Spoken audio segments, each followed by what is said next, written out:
I'm Dominique Wilkins. Hey, this is Sean Kemp. This is Gary Payton. Hey, this is Pau Gasol. NBA fans, what's up? This is Vince Carter here. Hey, what's up? This is Matt Barnes. If you're an old school NBA fan like I am, make sure you check out the Basketball Time Machine with my man Sean David. Hey guys, how's it going? Welcome back to the Basketball Time Machine. My name is Sean David. Thanks for tuning in. Let's talk some old school NBA basketball. Now, I haven't covered Pistol Pete in quite some time, and to me, it's just amazing to see how many folks, even the younger generation, still click on videos of his because they're interested about the myth about that guy. So in today's episode, we will have an XXL version of Pistol Pete, NBA legends talking about Pistol. But before we start with that, let me ask you guys for a small favor. If you're new to the show, subscribe to the channel and like the content if you enjoy it. All right, you guys, let's go.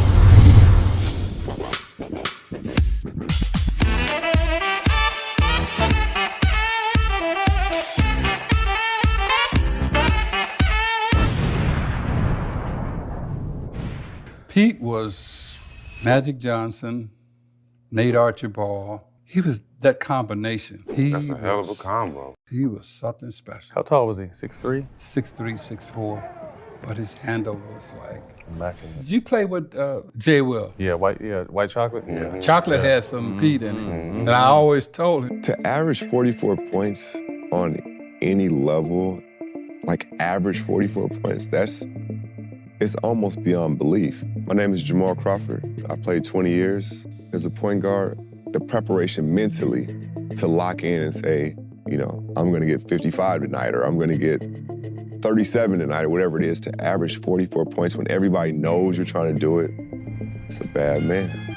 Now the clip that we're going to take a look at is from Gilbert Arenas, who surprisingly has a very, very good take on Pistol. Let's have a look. Kyrie is the most skillful point guard ever, right? Mm-hmm. And then, how about Pistol Pete? There's that category. Pistol Pete, Ron Strickland. No, Pistol Pete. You're saying Pistol Pete is the most skilled point guard ever? How do you judge Kyrie's skill versus his skill? Kyrie is dribbling and creating moves. One created passes till this day has never been duplicated. He had no reference for this creativity. He just did it. And the next clip is from my former favorite NBA show. It's from NBA Open Court, Isaiah Thomas, talking about a Pistol Pete move. Pete Maravich, he would take the basketball, right? And he would fake the pass. He would bounce it here, bounce it behind him, fake the pass, and you as a defender would jump, and he'd turn back around, catch the ball, and shoot. That was a hell of a move. And I was like, okay, I got to try that. So I tried it in the game, and Steve Coulter stole it. His father would make him sleep in the garage in the winter and beat him until he learned how to play basketball, because there was no losing in this house. Do you understand me, Joe Rogan? There's no losers in my house. Sleep in the garage, no dinner. But Pistol Pete knew how to dribble jack him. And Pistol Pete would take you deep. Pistol Pete anybody could cover. The best black dude in the league could cover Pistol Pete. But if you watch that NBA All-Star game, Pistol Pete is stomping, chopping people, and giving behind the back passes to Julius Erving. Man, you couldn't steal it from Pistol Pete. He come down there and make up shots in the air. The no-look passes, the dribble the ball, then pat it with one hand. That's where I saw that from Pistol Pete. That's where I got it from. Now Maravich brings it up behind the back. How do you do? A little showtime there. You're looking at Pistol Pete Maravich, in my opinion, the greatest playmaker playing today. NCAA scoring champion at LSU, twice an NBA scoring champion. He handled, and people always say dribble, he handled the ball like it was a yo-yo. He could go this way with it, that way with it. He could put it this way. Next thing you know, the yo-yo goes out that way, but the yo-yo was basketball. Okay, the basketball was like an invisible string on his hand. I mean, he could really handle the ball. Now, as we all know, Isaiah Thomas is also one of the greatest point guards of all time, and he seemed to be a big fan of Pistol Pete. Let's take a look. You go back and you look at film of what this guy was actually doing with the basketball. Watch him for a moment, and then try to conjure the right word. While you watch, remember what you're seeing happened more than a quarter century ago. That ball looks like a part of his hand. And I said, he must spend a lot of time dribbling and dribbling. How many hours a day would you spend with a basketball, bouncing and shooting, and say when you're 12 years old? When I was 12, Don, during the summer months, about 8 hours a day, between 8 and a half, and during the winter months, about 4 hours a day. And the things that he did, he practiced them. Nothing that he did was so much spontaneous. It was because he had done these things over and over again in practice. And he got 68 on us, as you know, when I was with the Knicks. And I used to tell Clyde and Butch Beard that he only got 6 on me. You're watching basketball history for Pete Maravich tonight. Here's a basket for him if he can convert.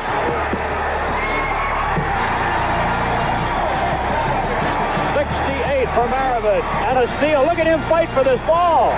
The Pistols doing it all. A great ball game. And the crowd is going wild here at the Super. Pistol Pete at 2, because for me, he was the first, no offense, Brent, he was the first white guy with style and flair that I've seen. So why would I take offense to that comment? Because you're a white guy. You're the first white guy to have the fashion style and between the legs and behind the back. I mean, because my favorite move was the move he did to Jerry West. But Pistol was like a guy, the game was boring to him, so he had to create things to keep him interested. Just has so much razzle-dazzle in his game. He was just hard to guard. Really great Pistol Pete was. He was probably my most difficult opponent as far as one-on-one. I saw Earl, the Pearl. I played against Clyde, and I thought those guys gave me problems. Pistol was unique with his ball handling and dribbling and stuff like that. He could just trick guys, and he gave me probably the most difficult time to guard. I was labeled very young as a showman. To try to bring fans back, you have to do something other than just put the ball in the hoop. He shot a shot one time in practice. He came down on the break. He shot it, he let it go, he turned around and started running, and as the ball ripped the net, he said, he did this, and we all went like, Larry did that, Larry got that from him. And he would do stuff like that. I was like, man, how good is that guy? He shoots the ball, turns around and he runs it. As he's ripping the net, he just does that. Then we'd play horse. And he had some shots where he'd jump out of bounds. He had shots I never thought of ever shooting shots. Outside the line, jump in with 2 feet. This is off a trick the shot backboard. now. Come in the line, off the backboard, spin on. There you go, Bubbles. He's got a lot of tricks. Jump it on in, spin it off the backboard. It's got to be a bank. Got to be a bank. There's the whistle, and the first letter goes up on Hawkins. You play Pete in horse, and it was an adventure because you go like, okay, I got no chance of beating him the first time. Pistol can make that ball talk, I think. Pistol Pete is a natural nickname. Maravich intercepted. They had a 2-on-1 break. Maravich, let's see what he'll do. Maravich is hitting 1,000, and that's the guy they came to see, Pete Maravich. Pete Maravich was so far ahead of his time, he was 10 plays ahead of everyone else. Greatness. That was Pete Maravich.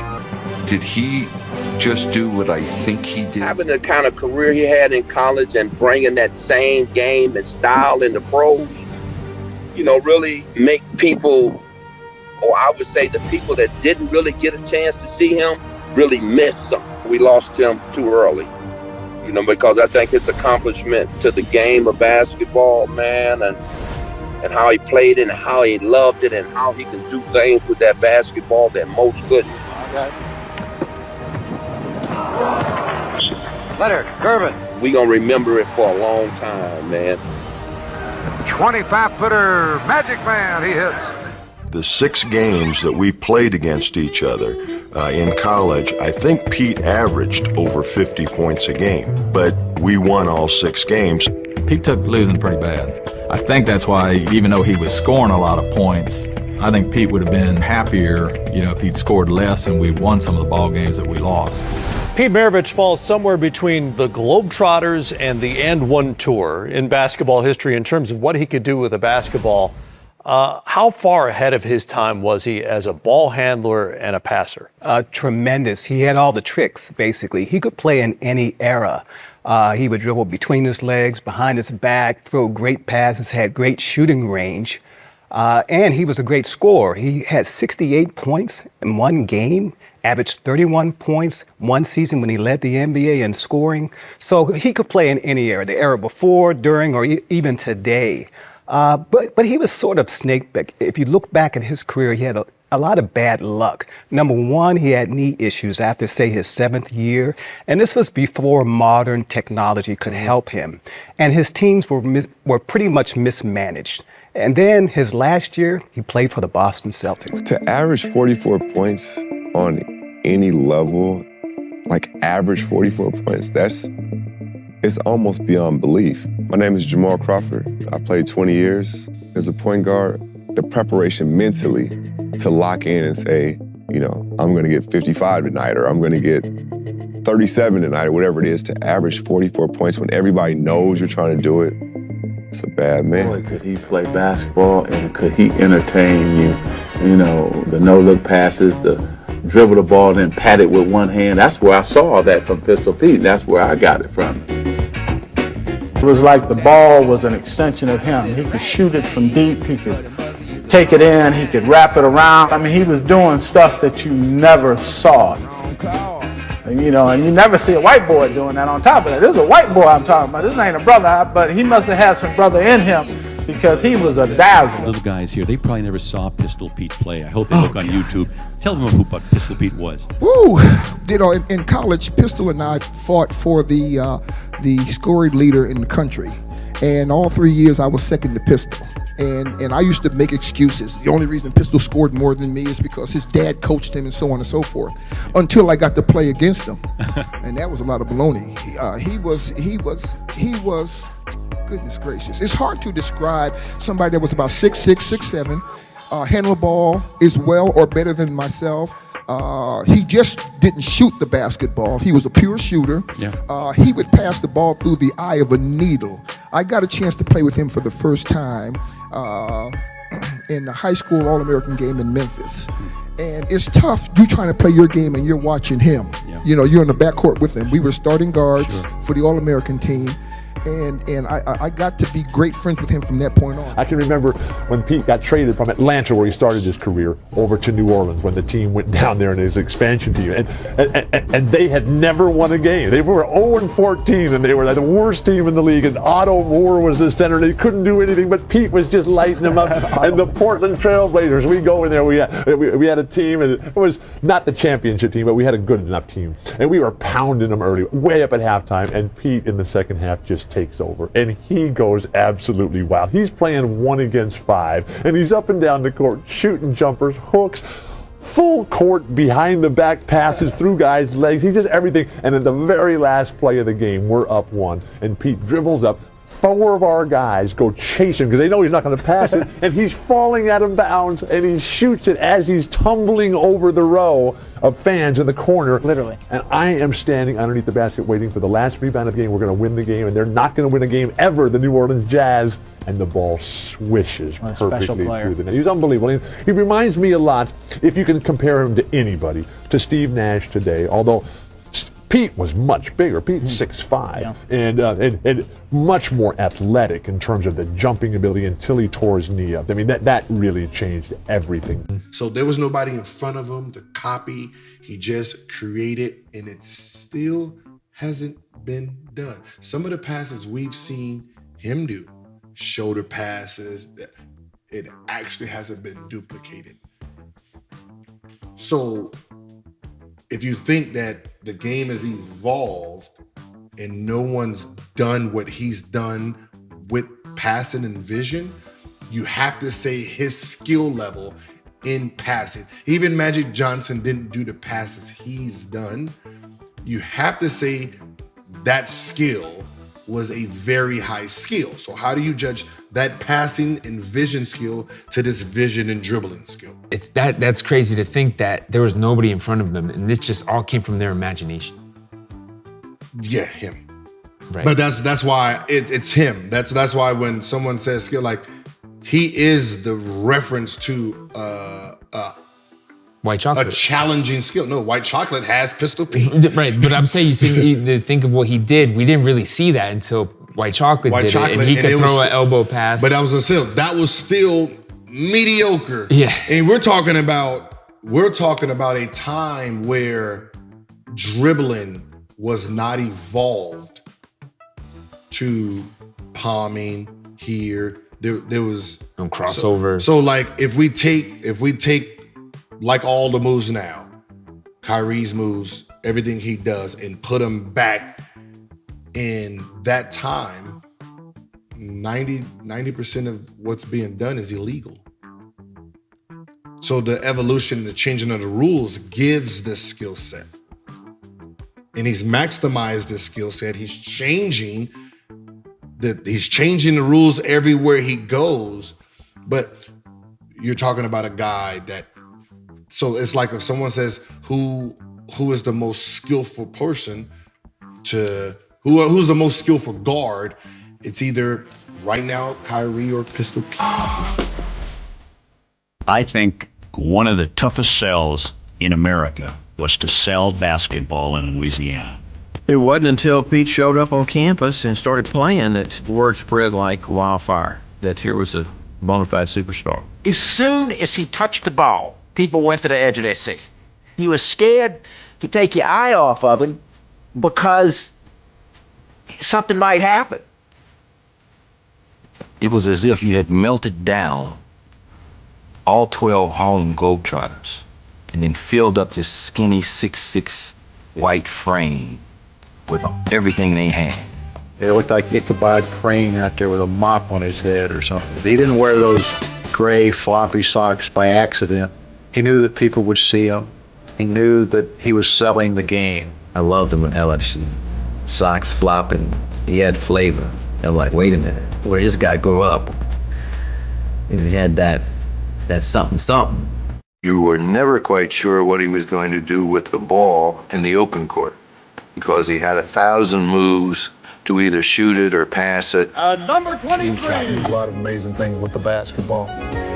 He was really a showman. I mean, Pete would go out there to put on a show. I mean, that's what he wanted to do. That's how he looked at himself, as a showman. My reaction was thank God for Pete Maravich. Over the 6 years that I was in the NBA, they told all of us that if you were 6'5" and under, you can't make any money. So at the time, Bill Russell and Wilt Chamberlain was the only two guys that were making money.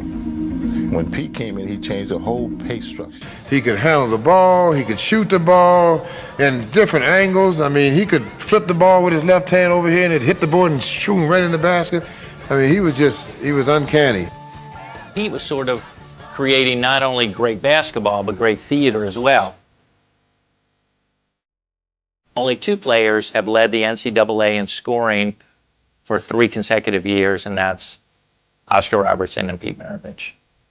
The game in 1970, where he breaks Oscar Robertson's record, is really anticipated as the crowning achievement in the career of both father and son. Now they've added 10 to 12, 15 more games per year, and nobody is ever going to come remotely close to his records.